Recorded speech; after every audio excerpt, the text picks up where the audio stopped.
Welcome to Truth by Billie Beene. Today's date, April 30, 2026, time in Texas about noon. A flash update. And thanks for like, subscribe, and share. So I reported in my last video about a 4.4 earthquake north of Las Vegas. Now it turns out this was near Area 51.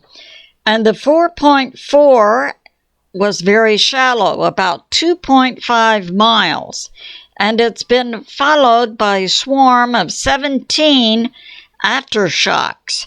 So that's going on near Area 51. And we have this from New York Prepper today.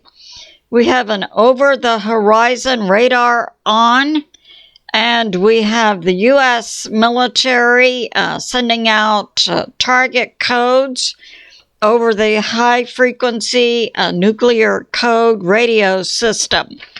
So we see that's going on. And we have this from U.S. Intel.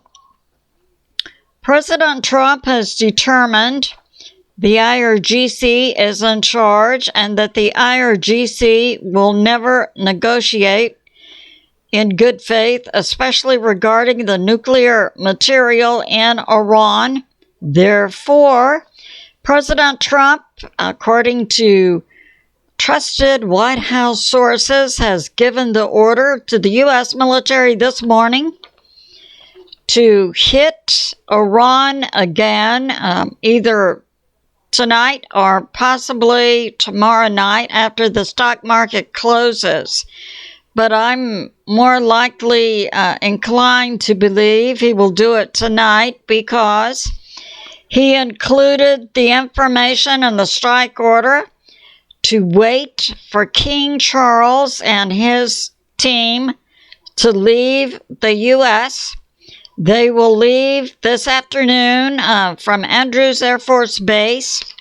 So I'm speculating the U.S. military could begin their next wave of hits on Iran as early as tonight. So that's going on. We have this also from U.S. Intel today.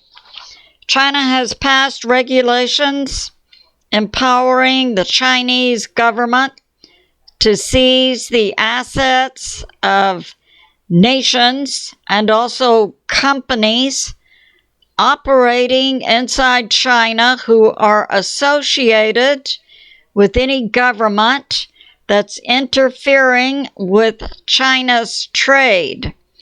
And that would certainly earmark the U.S. and their blockade, blocking China from getting oil from Iran. It's believed that China then could proceed to seize the assets of U.S. companies operating inside China. And we understand there are thousands, including Microsoft, Boeing, Intel, KFC, Starbucks, Apple, Walmart, Tesla, and Coca-Cola. So we see both sides positioning for that death step that could come May 14 to 15 when allegedly President Trump is to go to China.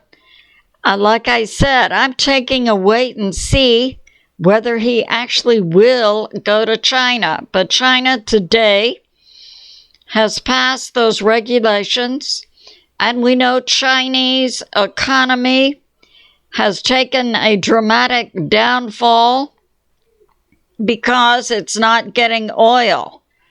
So very likely China could then begin to freeze or seize assets of these major U.S. companies inside China. So that's going on. I love you, and I'll see you soon.